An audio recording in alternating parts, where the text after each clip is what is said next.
오늘은 잠언 10장의 말씀을 가지고 사업, 그 알 수 없는 신비를 헤쳐가는 그리스도인, 사업, 그 알 수 없는 신비를 헤쳐가는 그리스도인이란 제목으로 함께 하나님 말씀을 나누도록 하겠습니다. 오늘 우리가 함께 읽은 잠언을 자세히 보면 한 절로 또는 두 절로 구성된 개별적인 잠언들이 계속 그러니까 이어서 나오는 말씀입니다. 그래서 오늘 1절부터 17절까지 말씀을 쭉 읽어보면 이것을 그냥 끊어서 한 문장씩만 읽어봐도 충분히 그 의미를 알 수 있습니다. 그리고 또 자세히 읽어보면 이게 사실은 그 의미가 전체적으로 이렇게 일관되게 그 절들이 연이어서 의미가 있기보다는 전체로, 예를 들면 잠언 10장부터 22장까지인데요. 원래는 그 12장, 13장에 이르는 전체 문장을 읽어야 전체를 연결하는 그 흐름을 알 수 있는 내용입니다.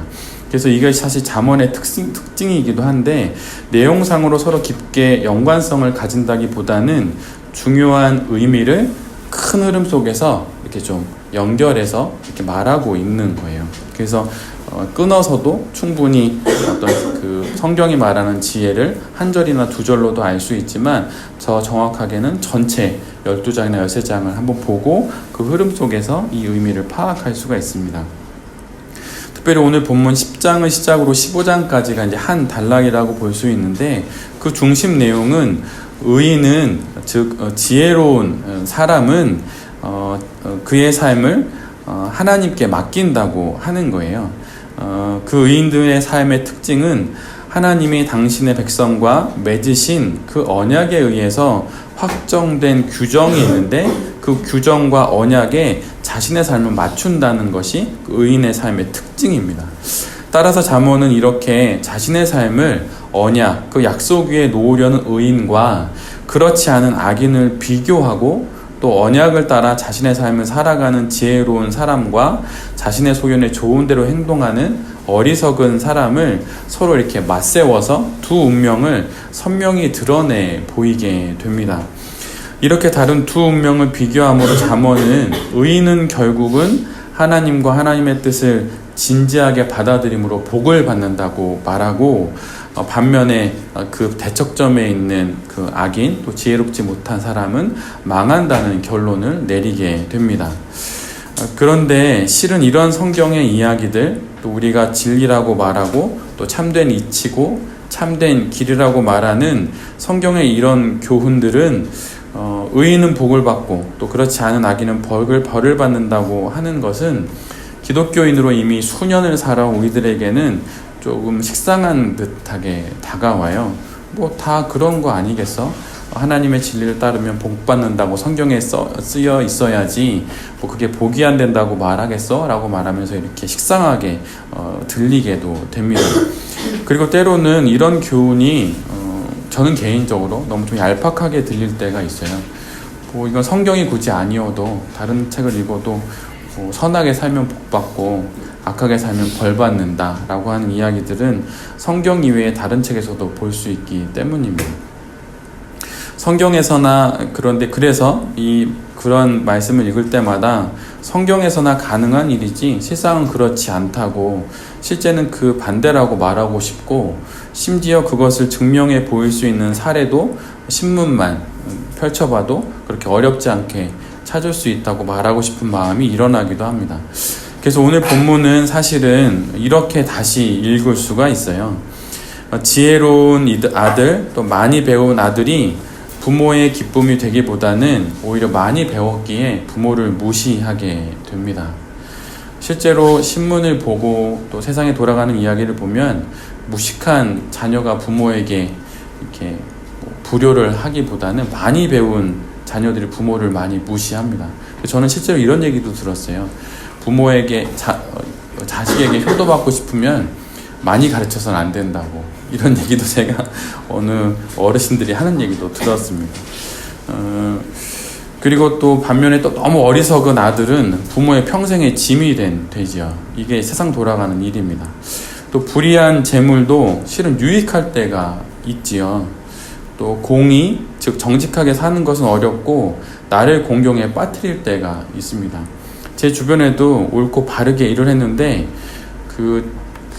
그분 밑에서 이렇게 일을 배워둔 그 부하 직원이 그분에게 이렇게 이렇게 악을 행해서 그분이 다른 직장으로 이직해서 잘 지내다가 이렇게 한번 또 더 좋은 외국계 회사로 넘어갈 수 있었는데 그 이전 직장에서 자신의 밑에 있었던 부하 직원, 잘해줬던 부하 직원이 거짓된 투서를 넣는 바람에 갑자기 하루 아침에 직업이 없어진 분도 계세요. 근데 그것이 무려 4, 5년이 되셨던 분.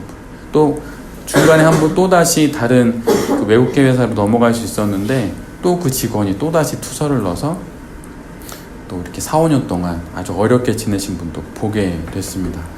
악을 행한 게 없는데 공경에 빠지게 된 것이죠. 그리고 하나님도 의인의 영혼을 돌보시지 않을 때가 있음을 보게 되고 악인의 탐욕은 허용하실 때가 있음도 보게 됩니다. 게으르면 가난하게 되겠지만 또 부지런히 일해도 부하게 되지 않는 경우도 허다합니다. 그리고 여름에 거두는 자가 지혜로워도 땀 흘리기보다는 편안하게 살고 싶고 어리석다는 말을 들어도 추수 때에 일하기 싫으면 언제든 마음대로 쉬고 싶은 게 우리의 마음이죠. 그리고 의인의 머리에 복이 임하는 것을 보는 것보다 그가 의인이기 때문에 어려움과 낭패를 당하는 것도 많이 보게 됩니다. 그리고 반면에 악인의 입은 언제나 희희낙낙하기만 하지요. 또 의인이 칭찬을 받으며 기억되는 것보다 악인의 이름을 가진다 해도 부한 사람이 때로는 부러움의 대상이 되기도 합니다. 계명을 따르는 자는 또 미련해 보이고 또 아무 생각 없이 현재를 즐기며 사는 사람이 더 행복해 보입니다. 또 바른 길을 행하는 자들의 걸음은 언제나 핍박과 고통이 있고 반면에 교묘히 구린 짓을 하는 이들은 언제나 형통하게 사는 것처럼 보입니다. 눈짓을 하는 자, 즉 무엇인가 남을 해치려고 꿍꿍이를 가지는 사람들은 대부분 형통하게 살고 막말을 하는 자들은 언제나 모든 논의의 중심을 장악하는 것을 봅니다. 선한 사람의 입은 생명을 주는 깊은 우물이라고 말하지만 실은 매우 고리타분하고 진부한 이야기로 들리기도 해요. 그래서 사실은 설교자로 저는 말을 이제 하는 일을 하고 있는데 제가 전하는 설교 말씀이 생명을 주는 깊은 우물임은 확실한데 고리타분하고 진부한 이야기로 들릴까봐 저는 그게 늘 마음에 부담이 됩니다. 그래서 때로는 설교하기 전에 제가 썼던 설교를 다시 읽으면서 이거 너무 진부하다, 이거 똑같은 얘기 또 한다, 이런 생각에 때로는 설교 자리가 한 30분 뒤에 설교를 해야 되면 도망가고 싶을 때도 있어요, 사실은. 그리고 다툼을 일으키더라도 미운 마음은 반드시 되갚아 주어야 내가 무시당하지 않는다고 말하는 세상입니다. 그리고 타인의 허물은 반드시 들춰내야 속이 후련하죠. 또 통찰력 있는 사람들의 말은 좋은지 모르겠지만 듣기가 매우 싫습니다. 또 등짝이 후려침을 당하여도 이익만 된다면 언제든 지혜를 내다 버릴 수 있는 게 이 세상이죠. 부자의 견고한 성인 재물이 내게 없을 때 그 부자는 언제나 불의한 자처럼 이렇게 보게 되고 또 가난한 자들이 궁핍한 것은 그들이 게으르기 때문이라고 이렇게 질타를 하게 됩니다. 생명에 이르는 것은 좋지만 이를 위한 수고는 하고 싶지 않고 죄가 되더라도 많은 돈을 벌어서 이 위기만 벗어날 수만 있다면, 그래서 이 세상에서 마음껏 즐길 수만 있다면 그래도 그것도 괜찮은 거라고 생각합니다. 또 훈계가 나를 살린다고 하여도 듣기 싫은 말은 결코 용납할 수 없습니다. 지금까지 제가 이렇게 읽어드렸던 이 이야기들은 오늘 잠언에 나오는 그 문장들을 정확히 뒤집어서 말씀드리는 거예요. 히브리 지혜 문학 중 잠언은 인과응보의 논리를 그 기본 베이스로 하고 있습니다. 그래서 하나님의 언약의 말씀을 준행하는 자들은 형통하고 그렇지 않은 악인들은 망한다는 지극히 성경적인 그리고 지극히 원론적인 이야기들을 1장부터 31장까지 증거하고 있어요. 그러나 잠언의 말씀과는 달리 실제 우리의 삶에서는 하나님의 언약을 지켰더니 가난해졌고 성실히 땀 흘리며 일했더니 사기당했고 또 정리해고 당했고 선하고 정직하게 살았더니 경쟁에서 뒤처지게 되었다는 수많은 이야기들을 듣습니다. 그러나 그렇다고 해서 말씀을 따라 살아서 더 가난해지고 다 정리해고를 당하고 또 모두 경쟁에 뒤처진 것만은 아니기에 딱히 잠언의 말씀을 반박할 수도 없는 그런 진퇴양난의 상황에 놓여 있지요. 이럴 때 우리는 어떻게 해야 할까요? 성경 말씀이 틀렸다고 말하기에는 우리 안에 신앙이 좀 거북해하고, 성경 말씀이 맞다고 하기에는 삶의 자리에서 벌어지는 전혀 다른 현실이 너무나도 또렷하게 보이기에 이러지도 또 저러지도 못하는 상황입니다. 이런 상황 속에서 그리스도인 우리는 어떻게 살아야 하고 또 어떻게 사업을 해야 할까요? 덮어놓고 믿으면 될까요? 아니, 무조건 믿으면 되는 것일까요? 아니면 신앙은 신앙이고 삶은 삶이니 이렇게 이제 두 가지로 분리해놓고 그냥 살면 되는 것일까요?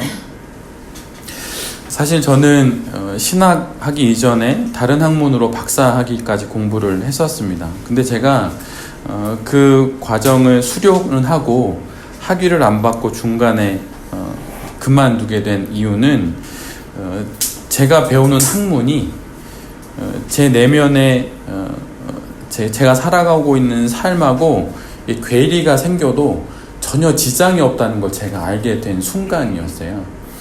제가 생태와 환경을 전공했는데, 물론 안 그런 분도 계시겠죠, 그 학문을 연구하면서. 근데 예를 들면 모든 사람들이 그렇진 않겠지만 생명을 사랑하지 않고도 의사가 될 수 있잖아요.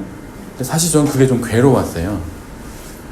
제가 이렇게 환경과 생태를 공부하는데 그거에 대한 이렇게 제가 배우는 학문과 제 삶이 일치되지 않은 것 가운데서도 학문을 하면서 돈벌이를 하며 살아갈 수 있다는 게, 그때 제가 지금보다 한참 젊었으니까 좀 너무 괴롭더라고요. 그러면 도대체 그때도 신앙인이었으니까 제 삶하고 제가 가르치는 이 것과 일치되어서 괴리감이 없는 게 무엇일까라는 고민 가운데 제가 선택하게 된 게 신학이었거든요. 물론 그렇지만 신학을 하면서 그런 괴리감은 있습니다.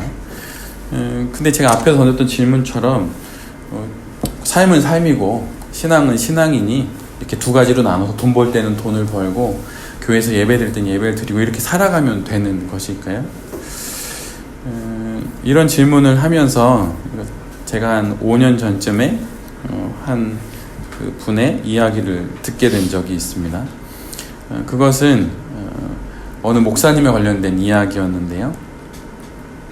어느 목사님이 5월 어느 한날 주일에 예배를 드리다가 23살 된 딸아이가 괴한에 의해서 피살되었다는 이야기를 전해 듣게 돼요.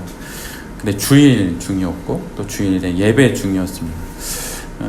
그 목사님이 그 소식을 듣고 예배를 끝까지 집례를 합니다. 설교도 마치게 되죠.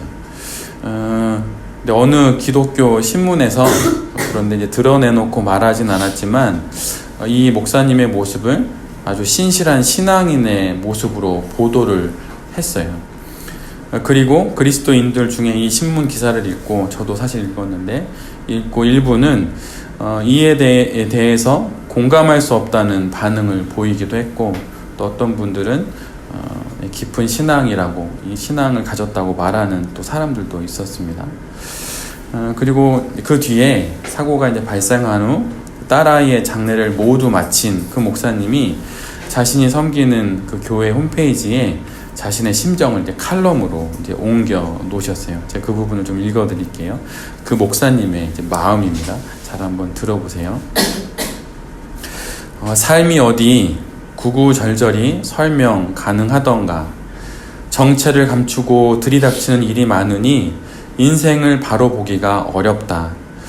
교통사고로 어머니, 아내, 자식을 한자리에서 잃고 2살 배기가 포함된 새 아이와 함께 세상에 남은 이가 힘겨운 과정을 지나며 마음을 추스리며 써낸 책의 이름이 변장된 은혜였다. 그는 상실이 주는 고통이 다 지나간 것이 아니라고 말한다. 고통과 더불어 사는 법, 고통을 껴안고 성장하는 법을 터득했을 뿐이다. 시각장애인 하모니카 연주자 전재덕은 인터뷰에서 이렇게 말했다. 내가 제일 싫어하는 수식어가 장애를 극복한 이다. 그 힘들고 불편한 장애를 무슨 수로 극복한단 말인가. 되돌릴 수 없으니 그저 체념하고 받아들이고 견디는 것 뿐이다. 그의 말처럼 살다 보면 그저 받아들이고 견뎌야 하는 일이 있게 마련이다. 나는 용기를 가진 적도 잃은 적도 없다. 인생은 용기로 사는 게 아니라 그냥 사는 거다. 역시 전재덕 그의 말이다. 신앙이 나를 지탱해 주겠지만 때로는 내가 신앙을 지탱해야 할 때도 없지 않다. 나는 지난 주일에 딸을 잃었다. 죽은 자식을 가슴에 묻는다는 말은 그럴듯한 수사가 아니다. 정말 가슴 한켠에 묵직한 것이 들어앉아 있다. 하루 종일 예나 생각, 혼자 있으나 함께 있으나 시도 때도 없이 눈물이 난다. 무슨 이야기를 하다가도 눈물이 흐르고 식탁에서 기도를 하다가도 울고 이래서 울컥 저래서 울컥이다. 일 당하고 하루 이거 쉽지 않겠구나. 퍽 오래 가겠구나 싶었던 데 비하면 이제는 그런 마음이 많이 가셨다. 어차피 한두 해에 청산될 일은 아닌 것 같다. 마음이 힘든 것은 원하는 바가 아니지만 툭 털어버리는 방법이 있다고 해도 그러고 싶지는 않다. 신학자 한스킹의 말대로 그리스도인은 고난을 피해가는 길을 알지 못하지만 고난을 헤쳐나가는 길은 알고 있으니 그만하면 다행이지 않은가. 나는 이제 아들을 잃으신 적이 있는 같은 처지의 하나님을 믿는다. 삶은 신비입니다. 정말 신비입니다. 신비는 결코 어느 것 하나로 확정하여 이야기할 수 없는 법이죠. 그러나 확정할 수 없다고 해서 없는 것은 또한 아닙니다. 희미하나 있고 있으나 희미한 그것이 바로 우리가 사는 사업입니다. 그리고 우리는 그 사업의 한가운데서 사업을 하고 있죠. 그러기에 삶에 대하여 우리가 보일 수 있는 자세는 해답을 찾는 자의 자세가 아닌 삶에 그리스도인의 자세로 응답하는 것입니다. 삶을 대하는 우리의 자세는 해답을 찾는 것이 아니라 응답하는 겁니다. 시간과 공간의 한계에서 살기에 유한할 수밖에 없는 인간이 길고도 먼 영혼의 하나님의 뜻을 다 헤아린다는 것은 불가능한 것이죠. 결코 할 수 없는 일입니다. 40년도 채 차이 나지 않는 제 딸아이가 아비인 저의 마음도 다 이해할 수 없는데 어찌 우리 삶을 향한 또 우리의 사업을 향한 신이신 하나님의 생각과 마음을 우리가 다 알 수 있겠습니까? 그러기에 우리는 누군가에게 그리고 자기 자신에게 해답을 제시하려 하지 말고 자신에게 다가온 삶의 이야기들에 그리고 사업의 많은 사태들에 신앙으로 응답하라고 말해야 할 것입니다. 그리고 바르게 응답하기 위해 우리는 이 땅에 우리와 같은 인간으로 오셔서 우리와 같은 삶을 사셨던 인간으로 오신 예수 그리스도를 날마다 바라봐야 합니다. 그리고 예수를 응시해야 그렇게 그리스도 예수를 응시해야 우리는 비로소 그분의 삶을 통해 우리의 삶에 어떻게 응답해야 할지 알게 됩니다. 제가 지난번에도 말씀드렸던 것처럼 어렸을 때 참 많이 아팠는데요. 그래서 저녁 6시가 넘어서 온 가족들이 이렇게 모여서 이렇게 과일을 먹거나 이렇게 간식을 먹을 때 저는 먹지 않았어요. 그냥 옆에 이렇게 앉아서 울끄러미 가족들이 이렇게 이야기를 나누며 간식을 먹던 모습을 바라봤죠. 근데 그때 그 어렸을 때 그 모습이 지금도 저의 기억에 있어요. 근데 제가 밤새 알았을 때 어머니가 항상 제 옆에서 이렇게 따뜻하게 이렇게 저를 이렇게 돌봐주셨죠. 그리고 새벽에 또 야채 장사하러 나가시고 그러셨죠. 엄마의 손길이 밤새 앓고 있는 아이의 이마에 닿을 때 그 아이의 병세와 상관없이 아이가 평안을 누리듯 우리의 영혼의 눈길이 십자가의 예수 그리스도를 향해 닿을 때 우리는 주님으로부터 오는 안식을 누리게 됩니다. 그리고 이 사연 많은 인생을 살아갈 수 있는 좀 더 긴 영혼의 호흡을 비로소 가질 수 있게 되는 것이죠. 우리는 베렙을 기반으로 사업을 하고 또 직장 생활을 하고 또 살아갑니다. 베렙을 왜 주셨을까요? 제가 베렙과 함께 한 지가 이제 2년여가 넘어가는데 베렙을 통해서 어찌 사업의 답을 얻을 수 있겠습니까? 근데 베렙을 통해서 우리에게 이렇게 이야기하시는 거죠. 한번 길게 깊은 숨 쉬면서 한번 호흡을 가다듬고 삶에 다가온 많은 문제들 가운데 한번 응답하며 살아가 보라고 영혼의 긴 호흡을 쉴 수 있도록 이렇게 베이스 캠프처럼 우리에게 베렙을 주었다고 생각합니다. 사실 그래서 저도 베렙을 기반으로 교회를 하고 있지만 정말 좋아요. 너무 행복합니다. 여기 계신 우리 베렙의 모든 가족들이 그리고 이 말씀을 전하는 제 자신이 주님을 바라봄으로 이 사연 많은 인생에서 신비롭기까지 한 이 단 한 번의 또 인생을 이 땅에 오신 예수 그리스도를 응시하며 또 응답함으로 아름답게 사업하며 살아감으로 한 명의 그리스도인이 되어 한 번뿐인 그래서 마지막인 이 인생을 정말 아름답게 살아갈 수 있게 되기를 간절히 또한 기쁘게 기도드립니다. 아멘.